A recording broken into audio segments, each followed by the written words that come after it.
Hãy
subscribe cho kênh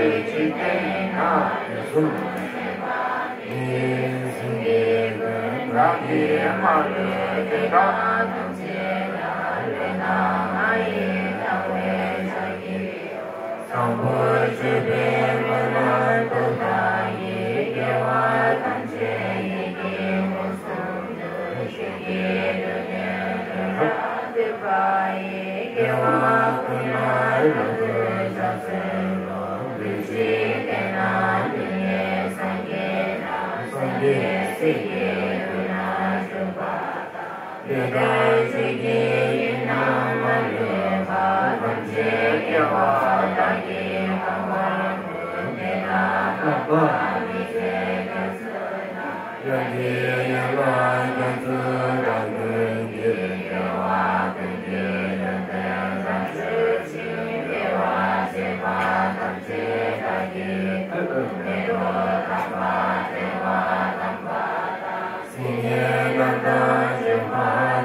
hấp dẫn.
Nam Hãy subscribe cho kênh Ghiền Mì Gõ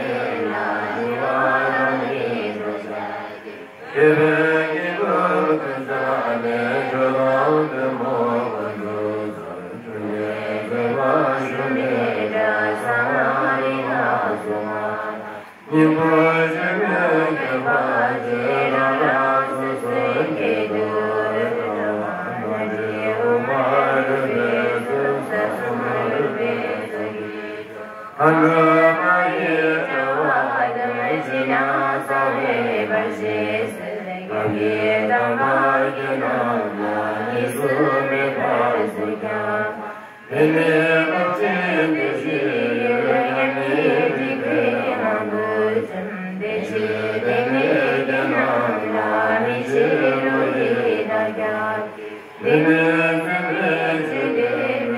không bỏ lỡ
Hãy subscribe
cho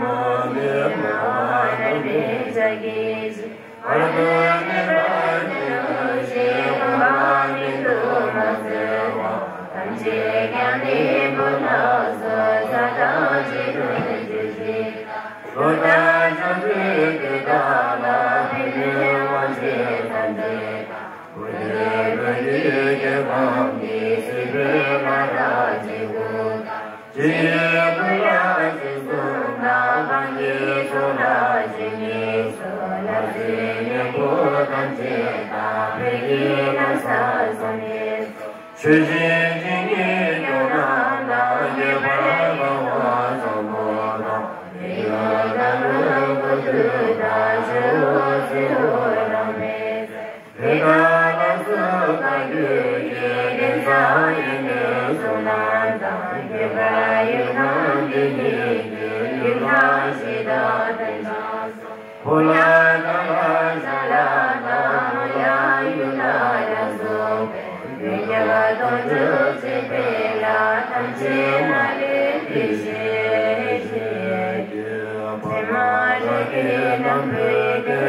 Yeah.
Thiền xuyên thiền lão và thiền xuyên thiền lão chủ nghĩa của lão thiền thôn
Sa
good morning to all, and we, according to the request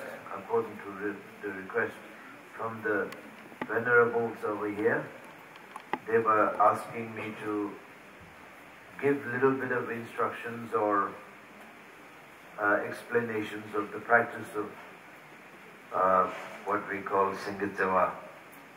But I think Singhatsawa is a vast teaching and it will not be finishing entirely. But roughly there is 2 or 3 points that you have to understand in Singhatsawa overall. So that the first point is that what you call that, supplication, the prayer. You have to be supplicating the gurus. Mainly it is a guru yoga actually. That is the main principal practice of Singhatsawa, guru yoga.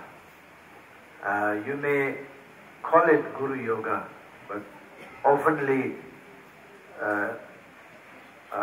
it is known as the supplication, which actually is praying to the Guru and the lineage of the Guru. Not only just this particular our Guru, but also the lineage of Guru from Buddha till our own root Guru. You have to pray from the depth of the heart. That is the first point. And then the second point is, second point of the three is the poa. That is the one of the main points of the Singhatsawa. And then the third point, which is the main principal practice of the Singhatsawa, is to, how do you say, contribute, or no, to distribute the body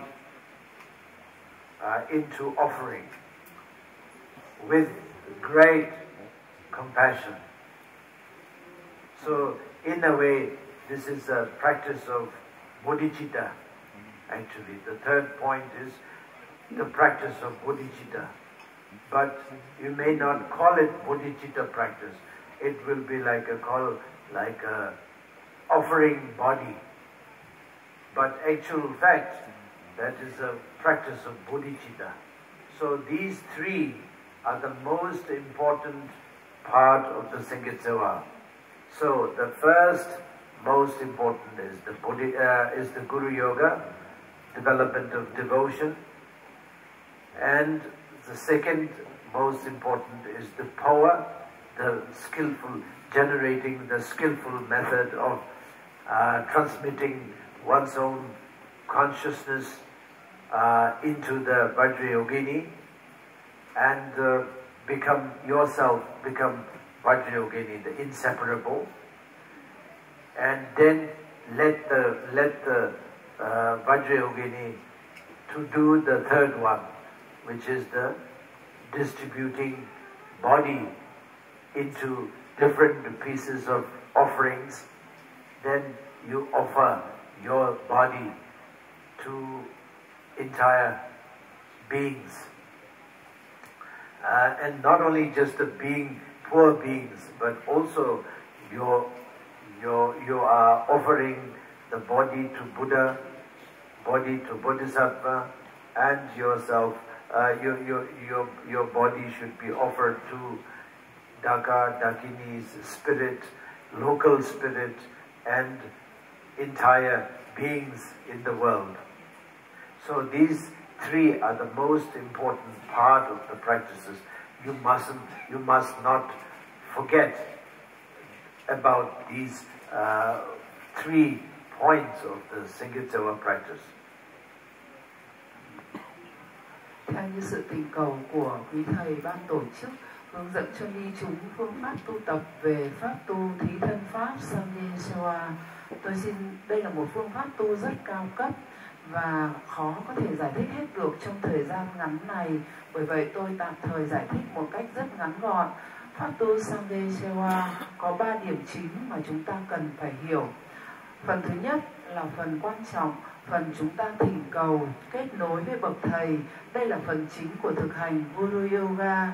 Chúng ta phải tha thiết thỉnh cầu đến bậc thầy hoặc các bậc thầy trong dòng truyền thừa, truyền thừa từ nguyên thủy cho đến bậc thầy căn bản của chúng ta, để có thể có được sự kết nối, phát triển tâm trí thành. Đây là điểm thứ nhất chúng ta cần phải nhớ. Phần thứ hai là phần phô hoa, chuyển di tâm thức. Đây là phần thực hành chính, là kỹ năng giúp cho chúng ta chuyển tâm thức của mình thành đức, thành trí tuệ bản nguyên Varayogini, để có thể trở thành với trí tuệ của mình. Phần thứ ba là phần thực hành xả thân của mình ra để cúng dường, có nghĩa chúng ta sẽ phải thực hành các phần quán tưởng, chia nhỏ, chặt nhỏ thân này, đem cúng dường với lòng từ bi rộng lớn, còn gọi là thí thân pháp. Phương pháp tu tập này giúp chúng ta phát triển bồ đề tâm rất lớn.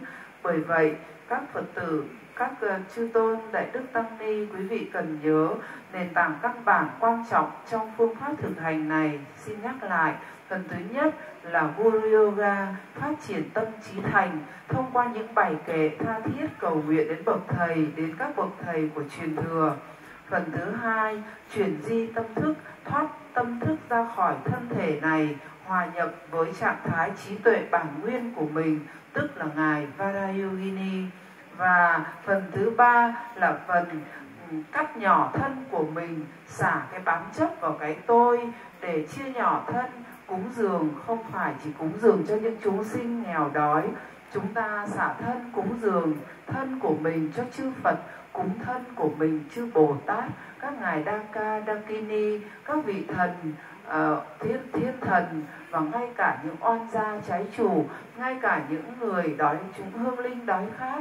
Đây là phần quan trọng để chúng ta tập cúng dường, tu tập phát triển bồ đề tâm, và đặc biệt giúp cho chúng ta xả thân của mình, giúp giải hết những oan nợ nhiều đời. Đó là 3 khía cạnh rất quan trọng của người thực hành pháp tu Sangye Sewa. And now, among the 3 points, the first, most important, as I mentioned, most important part of the practice of Sangye Sewa is Guru Yoga. As usually say, the blessing is very badly needed. We all need blessings. And the real blessing, the genuine blessing, you can get rapidly. You know, like you want the blessing very rapidly and vividly. So in order to get the blessing in a very vividly and also the very rapidly, quickly, according to the Vajrayana practices, the only way is the Guru Yoga. The Guru Yoga is the fastest and strongest way of achieving entire blessings. Not only just mundane blessings, but the blessings of divine divination, for example, enlightenment, Buddhahood, and also the different bhumis of the great Bodhisattvas. You very much depend upon the Guru Yoga. So therefore, it is very important to concentrate in practicing Guru Yoga. So in order to complete oneself in practicing Guru Yoga, it is very important first think, first most important thing, what we have to think about or practice is the devotion. The devotion needs to really be developed. Not only just the ritual practice of saying Guru's name and also chant and prostrate and respect and all these things, like physically respect and speech-wise chant, and also mind also sometimes say little bit of devotion, but that is not good enough. One has to have a deep, unchangeable, unbreakable devotion. Very, very important. So in order to have that devotion, first you have to understand who is Guru, what is Guru represent. Guru represent what? That is very important. Guru means, what is the Guru actually does? So what is really the Guru? So that is very important to understand. Right now we don't have that understanding very much. Therefore we are not Vajrayana practitioner. We are not really doing very well.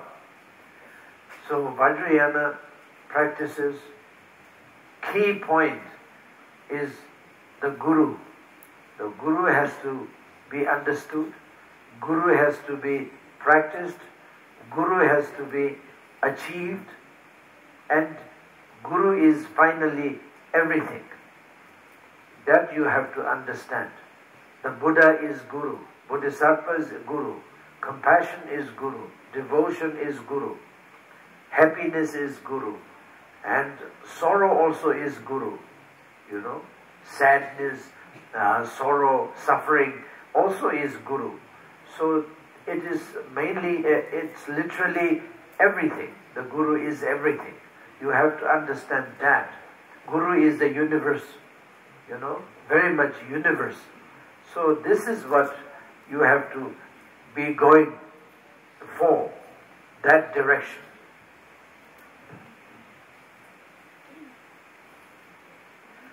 Trong 3 điểm mà chúng tôi vừa giới thiệu, phần thứ nhất đóng vai trò quan trọng nhất, đó là phần Guru Yoga.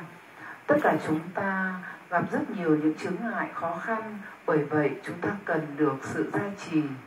Và sự gia trì lớn nhất có thể đón nhận một cách nhanh chóng nhất, sống động nhất và mạnh mẽ nhất chính là phương pháp tu tập về Guru Yoga. Bởi vậy, Guru Yoga là pháp tu căn bản nhất của người hành giả tu tập Kim Cương Thừa.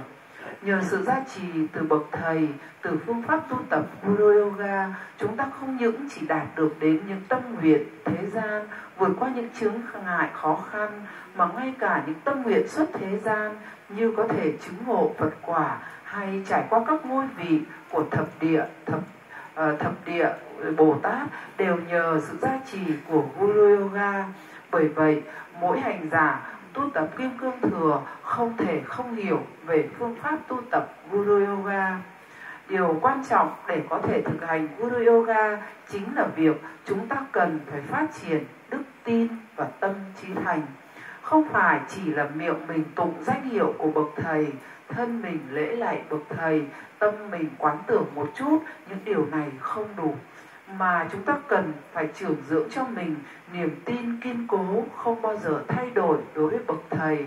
Muốn như vậy, chúng ta cần phải thực sự hiểu thầy nghĩa là gì, thầy tượng trưng cho điều gì. Từ trước đến nay chúng ta không hiểu rõ gì là thầy là gì, cho nên chúng ta chưa phải là hành giả Kim Cương Thừa. Mặc dù chúng ta thực hành nghi lễ, thực hành các hình thức, nhưng thực sự mình không phải hành giả Kim Cương Thừa nếu mình chưa thực sự đặt trọn niềm tin bất hoại với bậc thầy. Đây là điểm chính yếu cho tất cả những hành giả tu tập Kim Cương Thừa. Chúng ta cần hiểu thầy là tất cả, thầy là Phật, Thầy là Bồ Tát, Thầy là tình thương yêu, Thầy là hạnh phúc, Thầy kể cả Thầy cũng là nỗi khổ đau, nỗi buồn sầu. Tất cả mọi thứ trên thế gian này, sự hiện diện đều là hiện thân của bậc Thầy. Thầy là trọn vẹn vũ trụ này. Bởi vậy chúng ta cần phải có chính kiến, hiểu rõ về ý nghĩa của bậc Thầy và định hướng cho sự tu tập của mình theo một chính kiến đó. And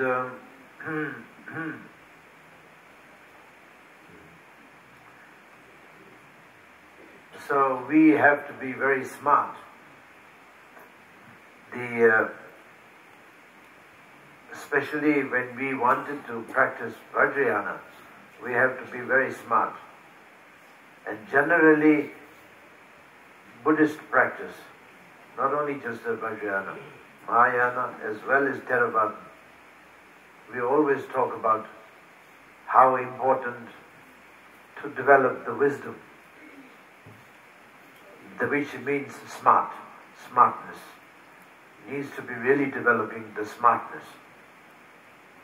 So, especially when it comes to Mahayana practices, such as developing the great compassion, developing the great devotion, and developing the great bliss, happiness, and great union, all these things depends very much upon one's own smartness.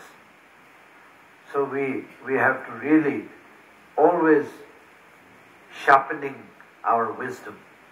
That is very, very much the key point of Guru Yoga practice. Not only just the ritual practices. Ritual, you can say Om Aum Beja Guru Pema Siddhyo, or maybe just many mantras, hundreds of thousands of mantras. But if you don't manage to develop some wisdoms in your mind, mantra only sometimes cannot help that much. Mantra helps quite a lot, but cannot complete the wisdom just only by mantras or ritual practices. It has to be meditating and contemplating upon teaching. So that is also the reason why venerables over here, they want me to teach, which means the teaching has to be, the teaching has to be contemplated. And then, only then one can think about sharpening the wisdom. Contemplation. It is very important. If you do not manage to contemplate the teaching, then only ritual practices, only mantras may not help that much. So therefore, we have to think about the smartness. We have to really be smart. Especially when it comes to Guru Yoga practice, one needs to be very smart. Very, very, very smart. One has to really open our head and our heart. Both. The head needs to be opened as well as the heart. So both needs to be opened totally to the universe, so that then the practice of Guru Yoga with full devotion can be practiced.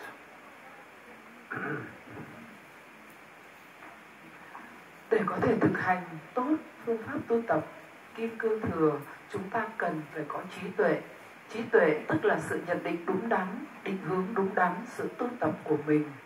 Bởi vậy ngay cả trong Đại Thừa cũng thường đề cao làm thế nào để có thể phát triển trí tuệ.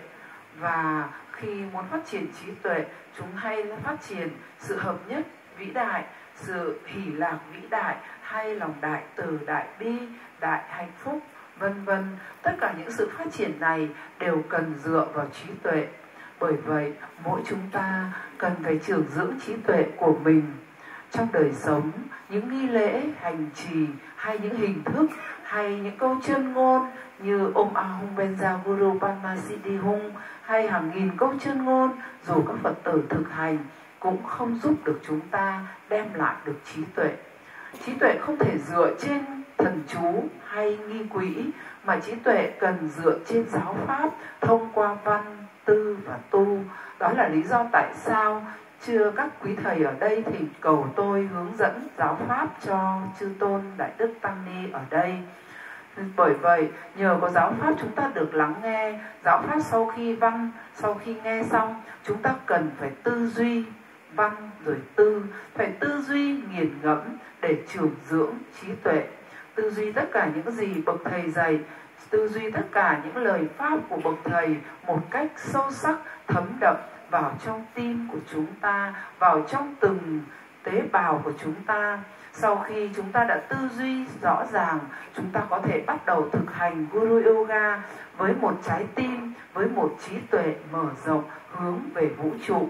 Bởi vậy, xin nhắc lại một lần nữa, chỉ dựa vào việc trì chân ngôn, dựa vào các nghi quỹ không đủ để giúp cho chúng ta phát triển trí tuệ. Bởi vậy, chúng ta cần sự hiểu biết giáo pháp từ bậc thầy, suy ngẫm giáo pháp của bậc thầy và mở rộng trí tuệ của mình, trái tim của mình, tình thương yêu của mình hướng vào vũ trụ, hướng vào chân lý vũ trụ để bắt đầu thực hành Guru Yoga. Với những nền tảng như vậy mới hy vọng chúng ta có được phát triển được niềm tin tuyệt đối vào bậc thầy.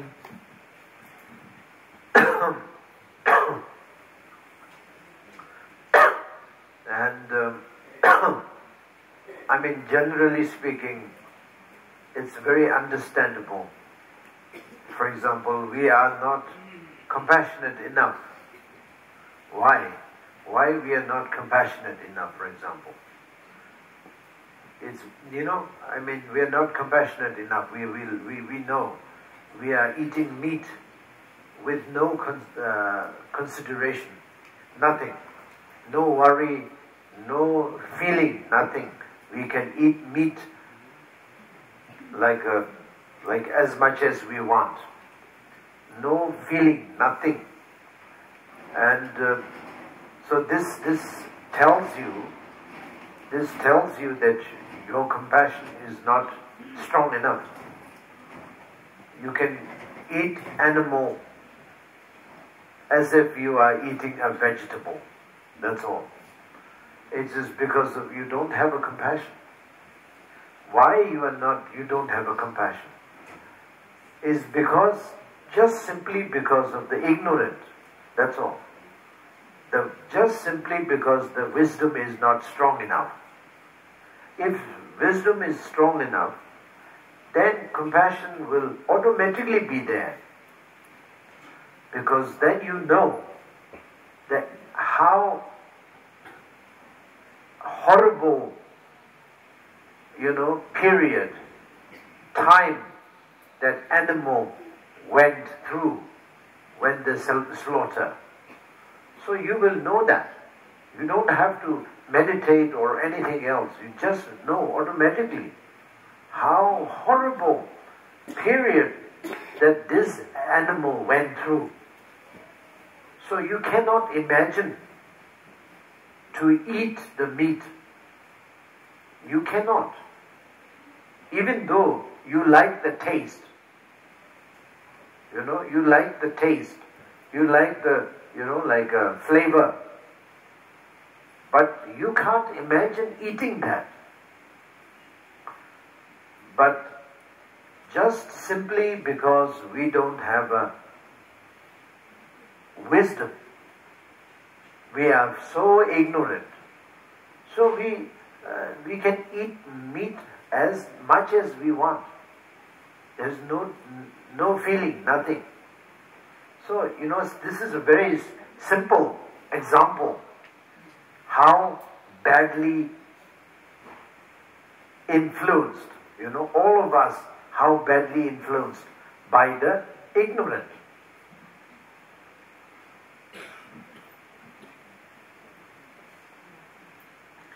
Nói chung cũng tương đối là dễ hiểu.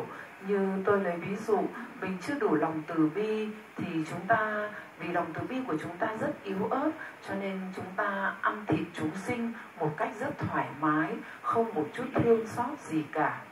Việc ăn thịt chúng sinh để chứng tỏ cho chúng ta biết rằng chúng ta chưa đủ tình thương yêu, chưa đủ lòng từ bi. Thay vì ăn các loại rau, chúng ta lại ăn thịt thỏa thuê. Tại sao thế? Bởi chúng ta vô minh, không có trí tuệ. Vì không có trí tuệ cho nên nhập vận sẽ không có từ bi. Do không có trí tuệ, chúng ta không hiểu nỗi đau khổ của các loài động vật. Nỗi đau khổ của những con vật nó giãy giụa khi bị cắt cổ mổ bụng như thế nào. Điều này rất thực tế, không cần phải tưởng tượng. Chúng ta không thấy được nỗi sợ hãi, kinh hoàng, đau đớn của những con vật. Nếu chúng ta thấy được điều này, chắc chắn chúng ta sẽ không dám ăn thịt chúng sinh. Do bản năng xấu của chúng ta rất thích những vị ngon, thích uống máu, thích ăn thịt chúng sinh. Vì chúng ta vô minh, không hiểu biết tất cả những loài chúng sinh ấy cũng có tình thức, cũng có Phật tính như mình. Cho nên chúng ta mới thoải mái ăn thịt chúng sinh. Ví dụ này để thấy được những thói quen hành xử của chúng ta bị vô minh chi phối mạnh mẽ đến nhường nào trong đời sống hàng ngày của chúng ta. Bởi vậy, vô minh là nền tảng để tạo nên tất cả những hạnh bất thiện nghiệp. So, it's not a very confusing teaching or confusing philosophy or something like that. Or it's not even a deep philosophy we are talking about. We are talking about very simple thing. We have to use our intelligence. We have to use our wisdom and intelligence to tell ourselves what is actually going on, what really is going on. It is very important, and it's a very simple also, very, very, very scientific also, very practical also.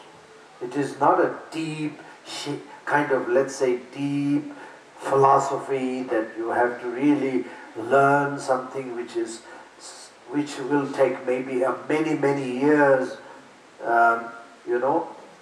It's not like that. It's very simple, straightforward. You have to really develop the wisdom. Of course, there are many layers of wisdom. Some wisdoms are very deep and philosophical and all these things. But forget about that. Just don't talk about that. Just pick up the simple one, very simple one, and try to so-called develop the compassion. Try to do that first. And then also at the same time, then try to develop the devotion also at the same time, because we are touching the point of developing the wisdom. So wisdom can really help you to grow the devotion as well. So let's do that. So let us to be more practical, rather than something which is not something we can feel, something that we can see, something that we don't really know. We get confused. We just let us go into a practical level of understanding, which is compassion, devotion, and etc. But first of all, we would like to think about the compassion. Why compassion is not coming? Compassion is not really activated. And then second thing is, why the devotion also is not working very well. Why? So these two principal practice of the Vajrayana, as well as of course Mahayana, is very much depends on the wisdom. Weak wisdom, then weak devotion, weak compassion. Strong devotion, strong wisdom, strong understanding, strong wisdom, then smartness comes, then devotion comes, strong devotion comes, strong compassion comes.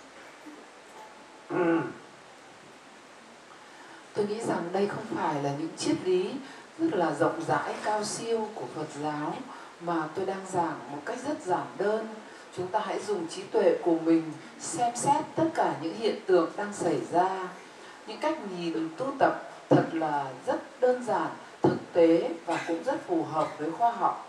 Chúng ta cần phải phát triển trí tuệ của mình. Đây không phải là những giáo pháp hay những giáo lý, những triết học Phật giáo rất sâu mà chúng ta phải dành hàng bao nhiêu năm để nghiên cứu.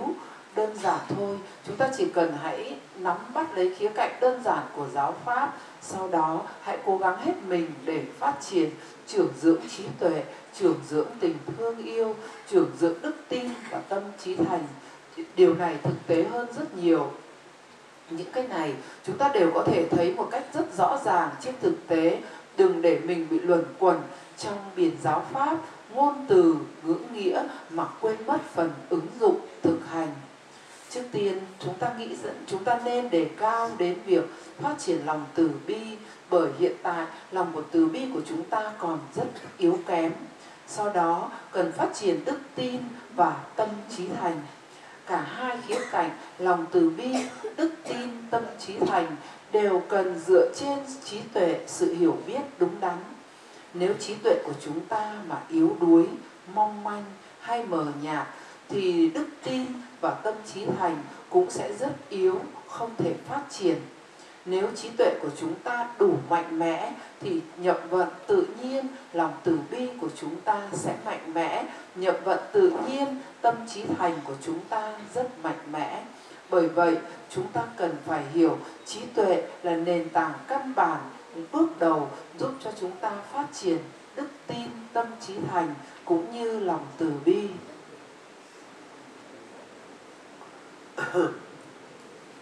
So now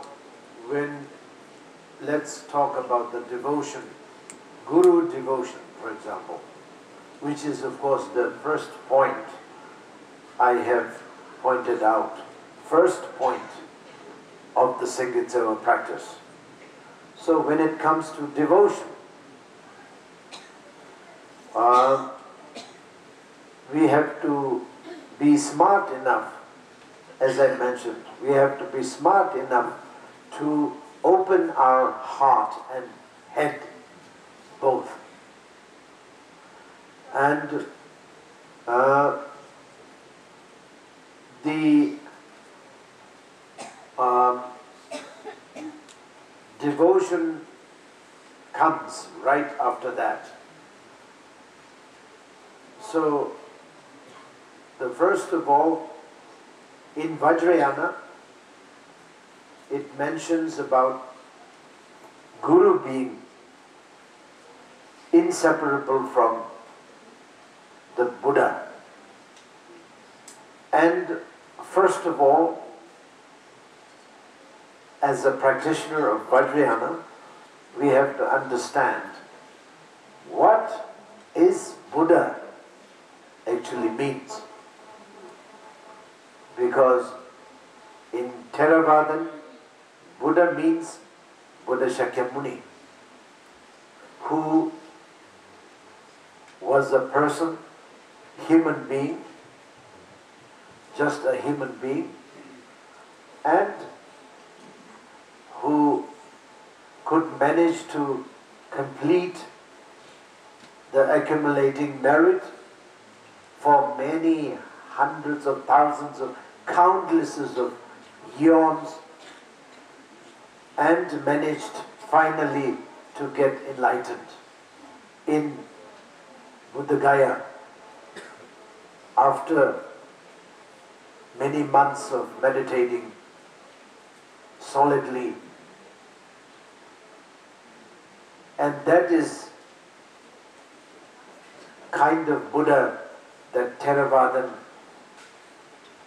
referring to. And in the sense of the practice of Guru, which actually means Vajrayana touches the point of the mind of enlightenment, mind of the Buddha, directly.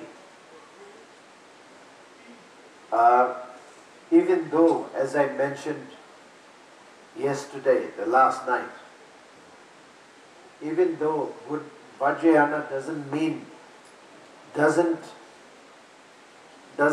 that Vajrayana doesn't believe or don't respect. They have a tremendous respect to the form of the Buddha, the body, Buddha's body.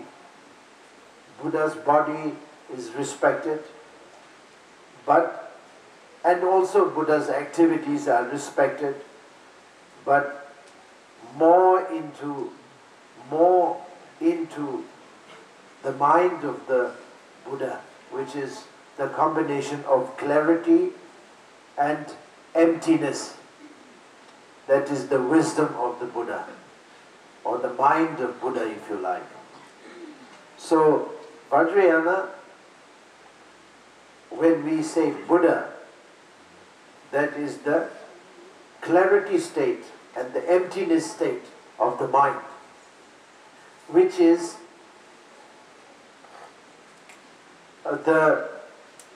how do you say, really the projector, if you like.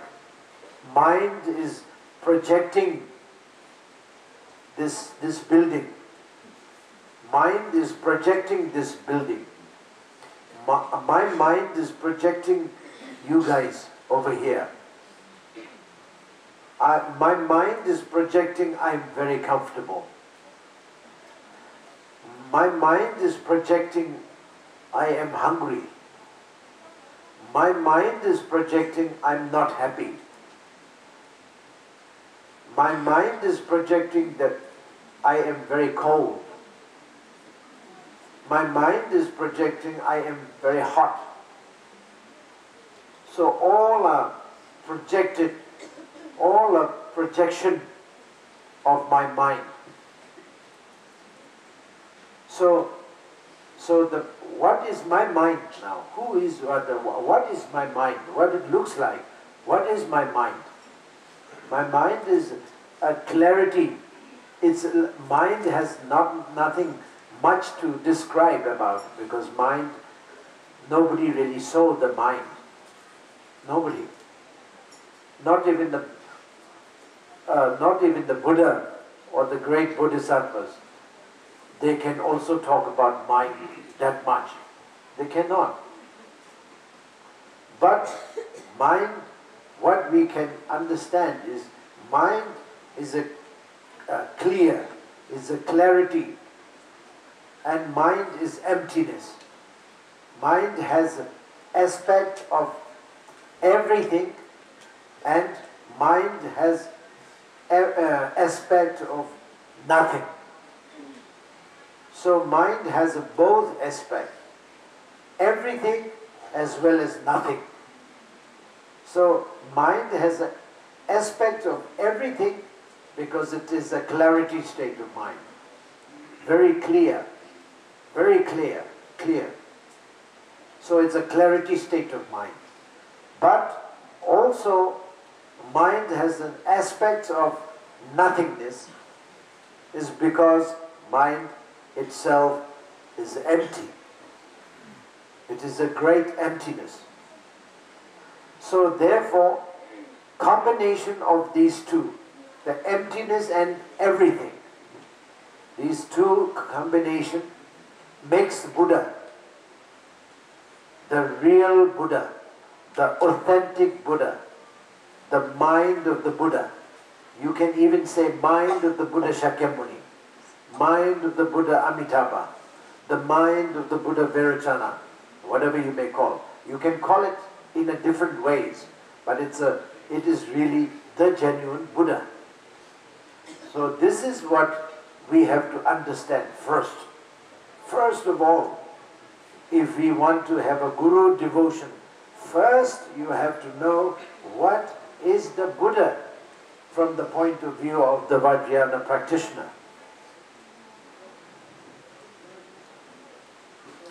Nói về tâm trí thành, Guru Devotion là tâm trí thành đối với bậc thầy.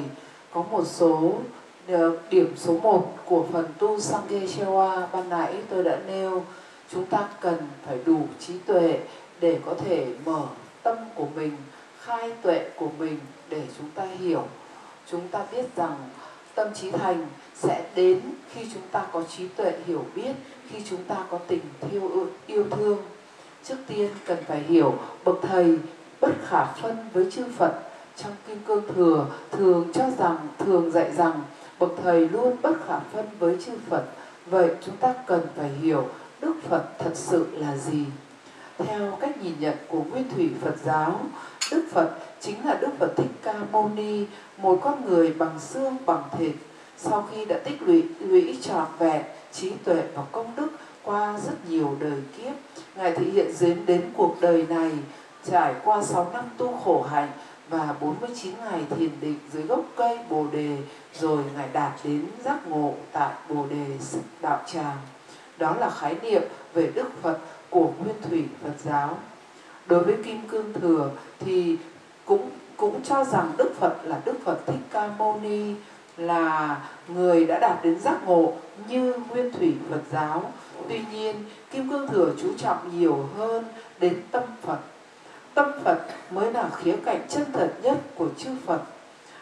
Tâm Phật hay còn gọi là Phật tính của Đức Phật Thích Ca, của Đức Phật Di Đà đều có đủ, và tất cả chúng ta cũng có đủ.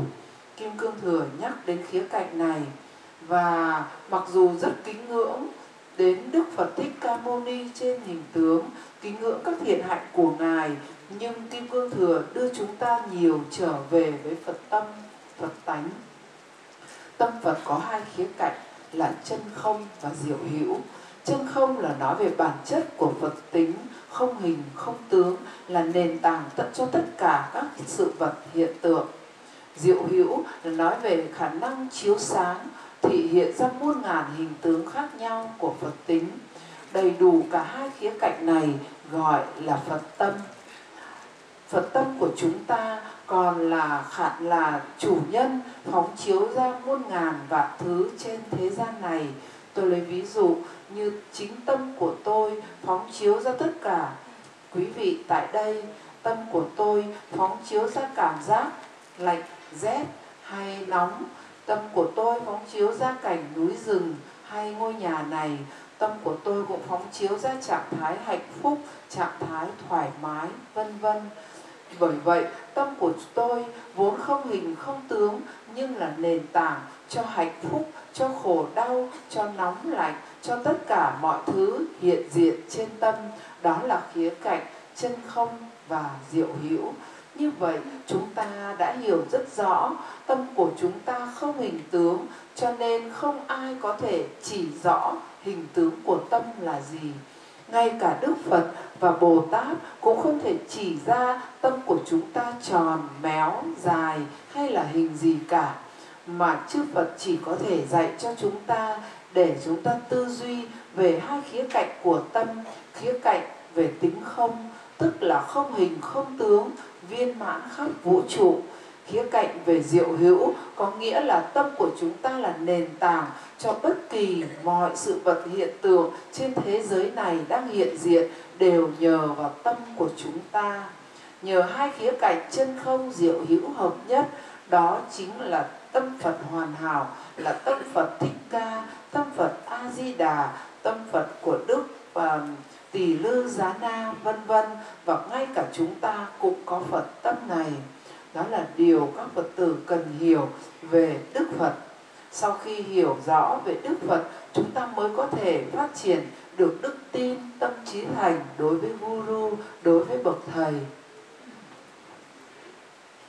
And now, Guru devotion. Now after understanding what is the Buddha in the practice of Vajrayana, then the mind, the nature of the mind is the Dharmakaya. You know, the nature of the mind is Dharmakaya. Dharmakaya. And the radiant of the mind, or the energy of the mind itself, is the Sambhogakaya. And then through that energy or the radiant, then it appears different appearances, like what we can see right now. As I mentioned just a while ago, I can see this wonderful temple. I can see these wonderful people over here. And I can see a lot of clouds out there. And I feel a little cold also. You know? And maybe I feel a little hungry also. So whatever I have feeling that is going through, all of them are Nimanakaya. Even though I feel hungry, hunger is also Nimanakaya. I feel cold, the feeling cold, and the cold phenomena, is Nimanakaya. I feel very good about this temple, and feeling good, and also this temple that makes me feel good is also a Nimanakaya. Okay? And the beautiful people, you guys over here, that makes me feel good, also is a Nimanakaya. So these now, Dharmakaya, Sambhogakaya, and the Nimanakaya. So you have to understand the way the Vajrayana practitioner should understand when it comes to Buddha. Buddha Dharmakaya, Buddha Sambhogakaya, and Buddha Nimanakaya. And when it comes to practice, the mind is the Dharmakaya, the mind itself is Dharmakaya, and there is a subtle energy that really permeates into anything, a very strong energy. That itself is a Sambhogakaya, and when through that energy, when it comes into the manifests into different thousands of millions and billions and countlesses of the projection comes out. The whole world, the whole universe, that is the Nimanakaya Buddha.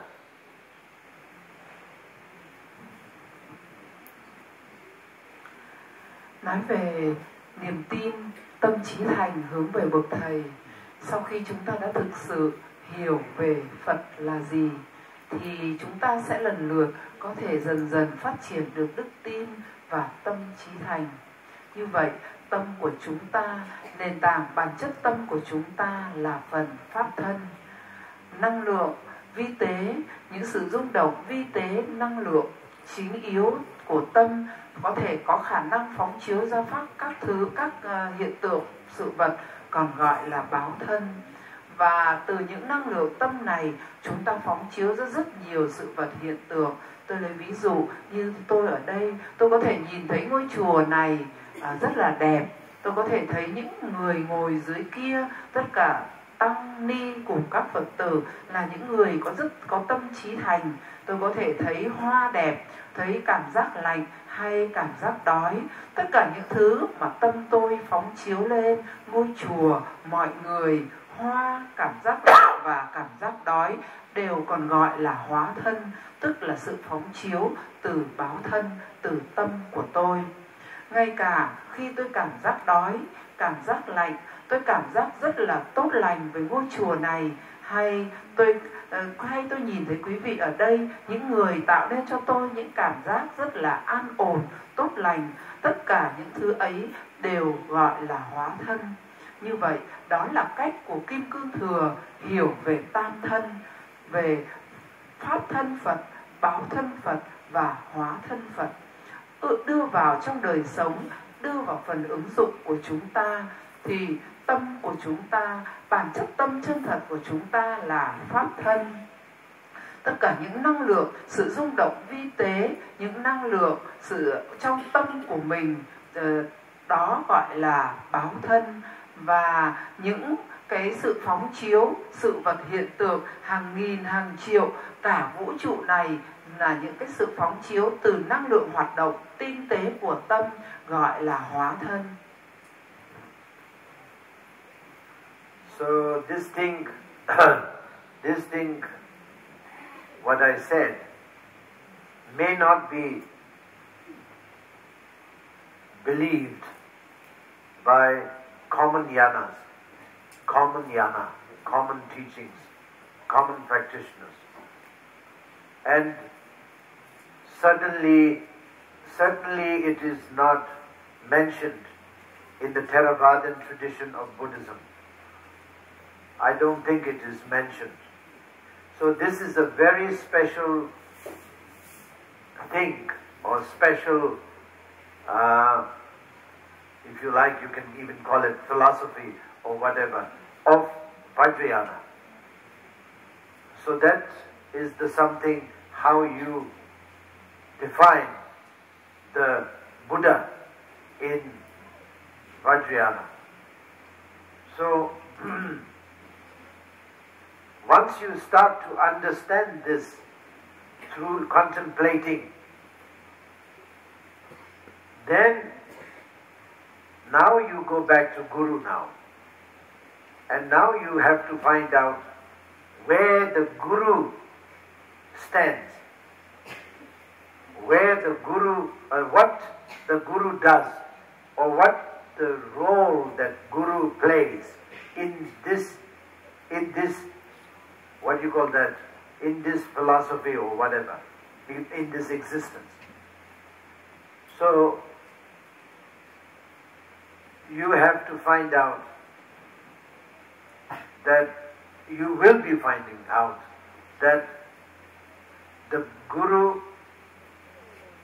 has again external Guru, inner Guru, and secret or the hidden Guru. So when it comes to the external Guru,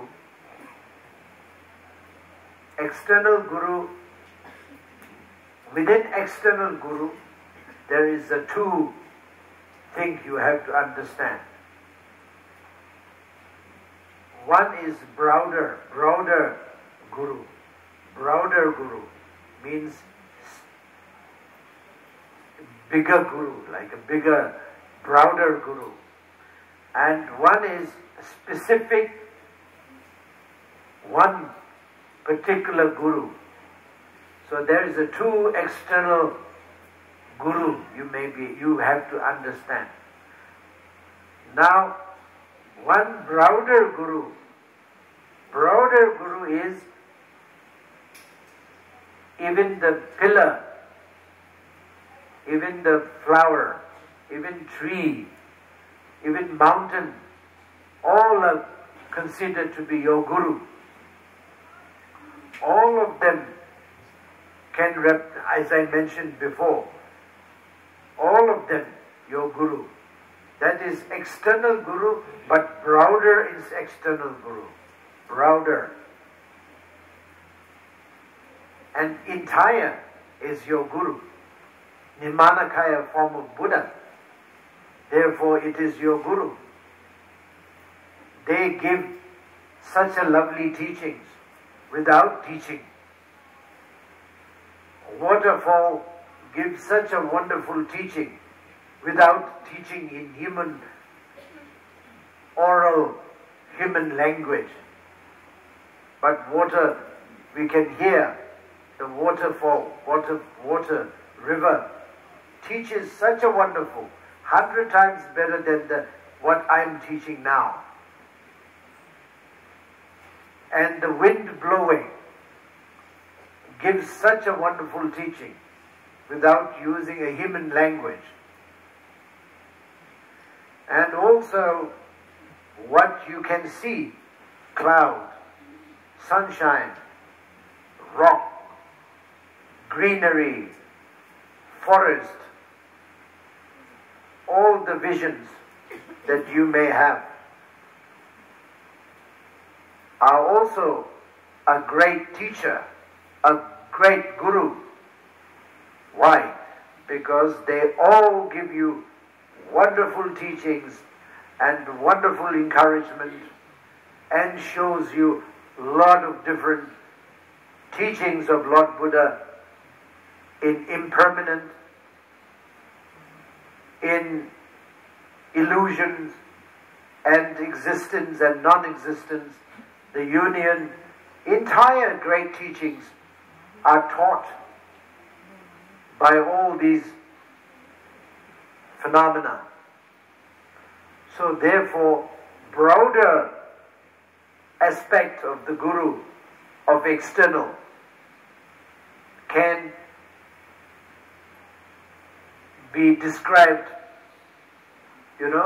as everything, as every possibly there, everything that is possibly there in this universe are your external Guru.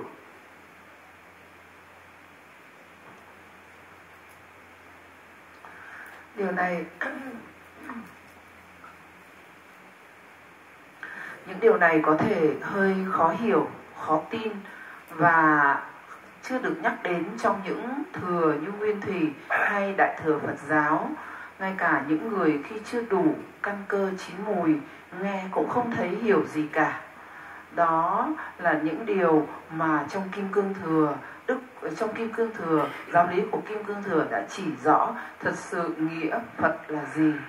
Thông qua việc chúng ta đã được nghe giáo pháp, được nghe những lời giảng dạy về bản chất tam thân của Phật, chúng ta bắt đầu tư duy, nghiền ngẫm.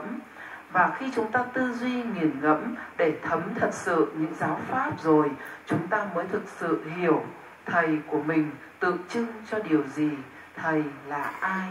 Tự mình sẽ phải hiểu và phải tìm ra câu trả lời Thầy là sao.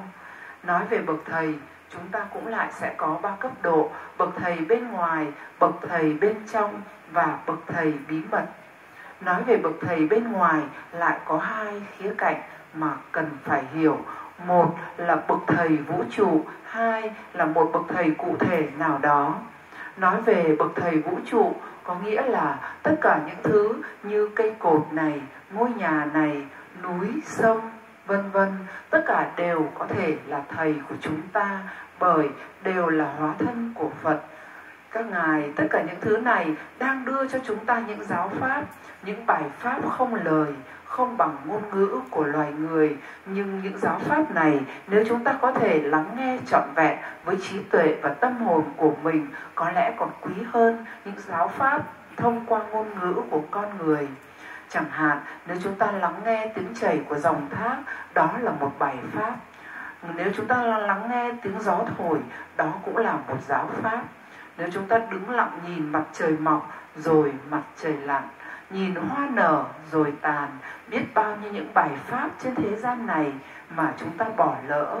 Chúng ta có thể lắng nghe được những bài pháp từ vũ trụ, đó mới là bài pháp tuyệt vời nhất. Và đó là bậc Thầy vĩ đại chỉ cho chúng ta những giáo pháp thực tế quý giá hơn những giáo pháp chúng ta nghe thông qua lý thuyết. Bởi chỉ khi nào mình lắng đọng lòng mình, lắng đọng tâm tư, mình mới có thể đón nhận được những giáo pháp không lời từ vũ trụ, từ bậc thầy của vũ trụ. Bởi thông qua những dòng thác chảy, thông qua những sự vật hiện tượng, chúng ta có thể lắng nghe những giáo pháp thực tế về bài pháp vô thường, nhân quả, bài pháp về sự hợp nhất, bài pháp về tánh không. Biết bao nhiêu giáo pháp đang hiện diện tràn đầy khắp vũ trụ này. Đó là bậc thầy thứ nhất, bậc thầy vũ trụ. Chúng ta cần trân trọng bậc thầy này và cố gắng đón nhận giáo pháp từ bậc thầy của vũ trụ.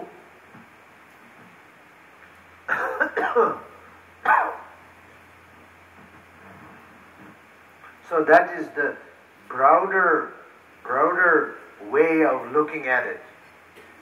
So now, second thing you have to understand is now this in the external guru.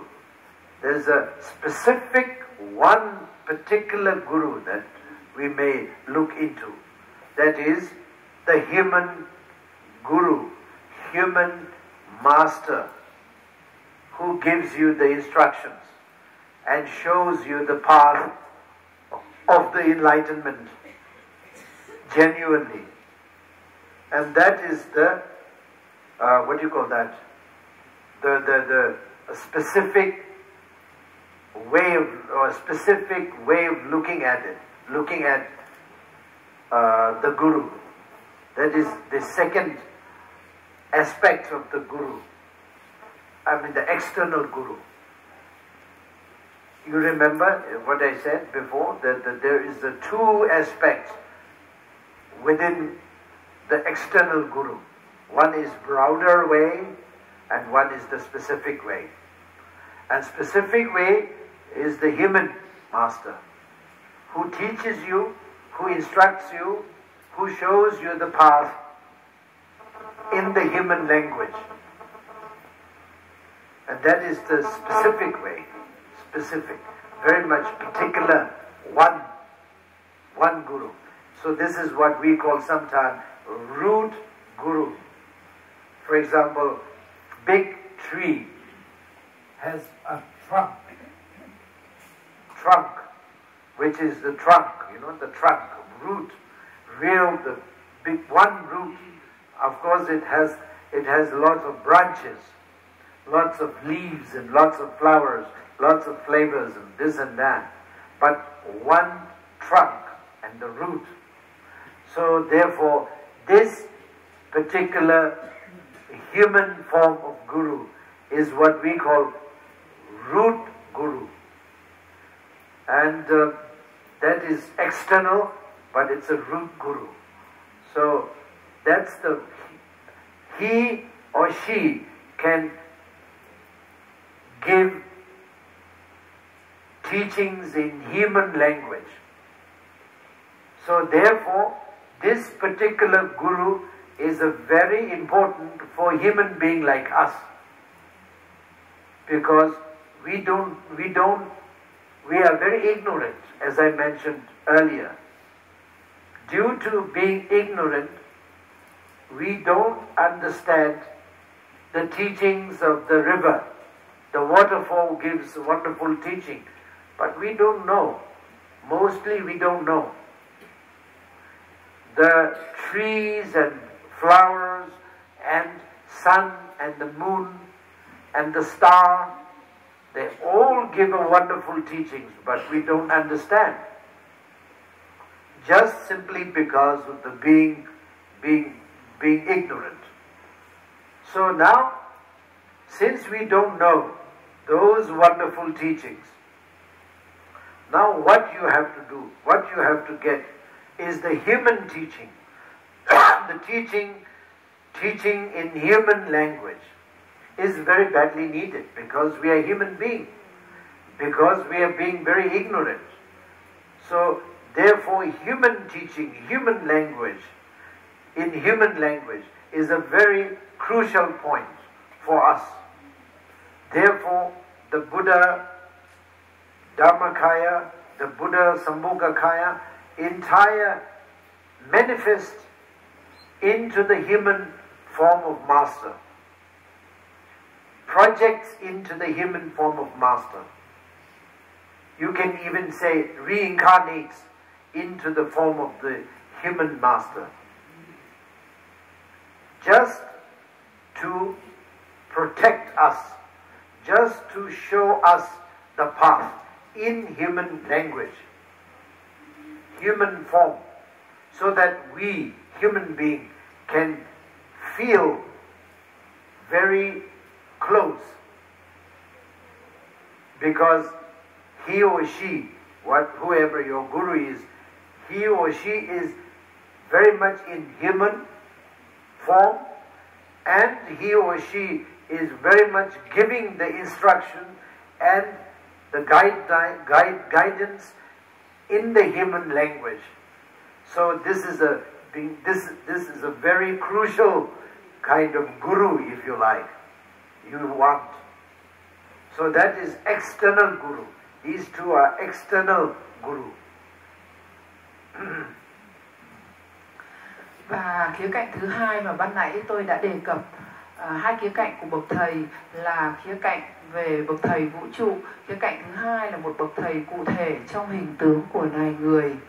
Đây là bậc thầy rất quan trọng đối với chúng ta, bởi vì Ngài hướng đạo cho chúng ta, dạy cho chúng ta con đường đạt đến giác ngộ bằng thông qua ngôn ngữ của loài người. Đây còn gọi là bậc thầy căn bản, bậc thầy gốc. Giống như một cái cây muốn phát triển được lớn, vững chãi, ra nhiều nhành lá, nhiều hoa trái, cần có một cái rễ tốt. Cũng như vậy, chúng ta là con người, mặc dù hàng ngày thác nước vẫn đang nói pháp, trời mọc nặng, trăng sao thiên nhiên vẫn đang gửi đến cho chúng ta những bài pháp rất tuyệt vời, nhưng chúng ta vô minh, cho nên chúng ta không hiểu gì cả, chẳng nghe gì cả. Bởi vậy chúng ta cần thiết phải có một bậc thầy trong hình tướng của loài người, và Ngài giảng cho chúng ta trong ngôn ngữ của loài người. Bậc thầy trong hình tướng của loài người dạy ngôn ngữ của loài người vô cùng cần thiết và quan trọng cho chúng ta, bởi nhờ Ngài chúng ta mới đón nhận được giáo pháp. Nhờ giáo pháp bằng ngôn ngữ của loài người, chúng ta tư duy, chúng ta mới có thể dần dần đón nhận những giáo pháp từ các bậc thầy vũ trụ. Đó là lý do tại sao mà chư Phật, Bồ Tát khi thị hiện xuống cuộc đời để cứu độ chúng sinh, bao giờ các ngài cũng thị hiện trong hình tướng loài người, để cho chúng ta, để cho loài người chúng ta dễ cảm nhận, dễ dàng nhận ra, cảm thấy gần gũi. Mục đích các ngài thị hiện trong hình tướng loài người để bảo hộ, để giảng dạy con đường cho chúng ta tu tập. Nếu hiện trong những hình tướng khác, chúng ta sẽ cảm thấy xa lạ do sự vô minh của mình, do những thói quen xấu mà chúng ta sẽ không thấy gần gũi. Cho nên các ngài phải bước vào cuộc đời trong hình tướng của loài người bằng xương, bằng thịt, để giảng dạy những bài pháp hướng đạo cho chúng ta, dạy cho chúng ta con đường tu tập chuyển hóa tâm linh, đạt đến giác ngộ trong ngôn ngữ của loài người. Từ bậc thầy căn bản này, bậc thầy gốc này, dần chúng ta mới biết lắng nghe và đón nhận giáo pháp tôn quý từ chân lý vũ trụ.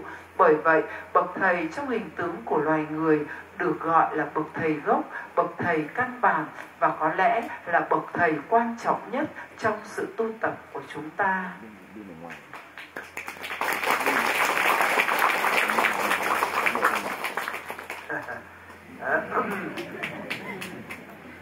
Then obviously the inner guru and the hidden guru. And these three, hidden guru, inner guru, external guru. And we talked about the inner guru, external guru. Within external guru, there is the two, broader way of looking at it and the specific way of looking at it. So we touched on the external guru. And for the time being, I think we should have a break of a breakfast break.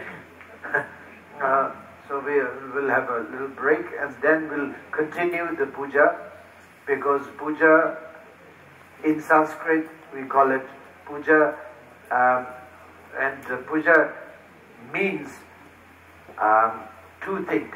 One is offering, and one is dispelling. So the puja is very important for accumulating merit and also for dispelling the obstacle. So we have to get rid of the obstacle from this nunnery in order to,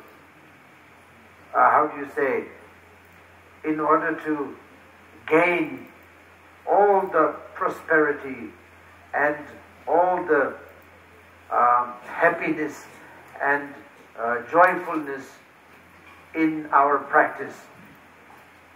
So, because this is the place where it starts, all the activities, beneficial activities, such as the mandala and such as everything. And also, I was also invited by this nunnery for the first time when the nuns, venerables came to receive me in China, receive me in India, receive me in Nepal. They came Ladakh, they came many places to request me. The venerables over here, they came everywhere to receive me, to request me. I was refusing it. No, I'm not coming. For 5 years, but they have been insistent, and they really is very much like a joyful effort. Really, they have a strong devotion, so to invite me. So the nuns, they did such a hard job to have me here. And now, since now 10 years ago, maybe more than that, we are here and we have been giving teachings of the Vajrayana as well as Mahayana quite extensively. From here, then it's spreading even to Ho Chi Minh also. So of course, across the country it goes. So therefore, this, while we are here 2 or 3 days, we have to really do not only just the teaching, but the puja is a very important to dispel the obstacles and the offering to the divine beings and offering to the local spirit and every universal divine beings. So let's have a break. Và tôi xin nhắc lại một lần nữa để cho quý vị hiểu về khía cạnh bậc thầy bên ngoài. Có 2 khía cạnh là bậc thầy từ vũ trụ và bậc thầy căn bản thượng sư, chúng ta cần phải nhớ. Và chúng ta có lẽ sẽ nghỉ để sau đấy chúng ta tiếp tục khóa lễ puja. Puja là tiếng Phạn. Trong đây có 2 khía cạnh. Một là cúng dường phẩm vật lên chư Phật, Bồ Tát, hộ Pháp, Bách Thần. Và 2 là nghĩa khiển trừ chướng ngại. Việc cúng dường giúp cho chúng ta tích lũy công đức và khiển trừ những chướng ngại cho ni chúng nơi đây. Bởi nơi đây từ ngôi Tịnh Thất nhỏ bé này đã phát triển để hiện ra rất nhiều thiện hạnh. Chúng ta cần phải khiển trừ những chướng ngại để cho ni chúng có đầy đủ thuận duyên tu tập và đạt đến những trạng thái thành tựu trong các phương pháp tu tập. Ở đây Tịnh Thất Tây Thiên là nơi bắt nguồn của tất cả các thiện hạnh như Đại Bảo Tháp, Mandala, vân vân. Tất cả các tự viện khác đều bắt nguồn từ đây. Tôi đã được quý thầy tại đây mời tôi bắt đầu đến Việt Nam lần đầu là từ Tịnh Thất Tây Thiên. Tôi gặp quý thầy rất nhiều lần, các thầy đi Trung Quốc, Ấn Độ, Ladakh, Nepal gặp tôi và tha thiết thỉnh cầu tôi đến với Việt Nam. Tôi đều từ chối, tôi không đến suốt 5 năm trời như vậy. Nhưng quý thầy vẫn nỗ lực kiên trì với niềm tin kiên cố, vẫn tha thiết thỉnh cầu. Và với cái sức niềm tin của họ khiến cho tôi đã nhận lời đến đây lần đầu năm 2007. Và cứ thế cho đến bây giờ đã 12 năm tôi liên tục đến đến với Việt Nam. Và từ ngôi Tịnh Thất nhỏ bé này đã phát triển rất nhiều những thiện hạnh rộng rãi khắp mọi nơi, ngay cả đến cả thành phố Hồ Chí Minh. Cho nên tôi đến đây 3 ngày không những chỉ là giảng pháp mà cần thực hành các khóa lễ puja, cúng dường để khiển trừ tất cả những chướng ngại cho ni chúng, để mong rằng ni chúng trụ xứ nơi đây ngày càng phát triển. Và như bây giờ chúng ta sẽ nghỉ cho bữa sáng.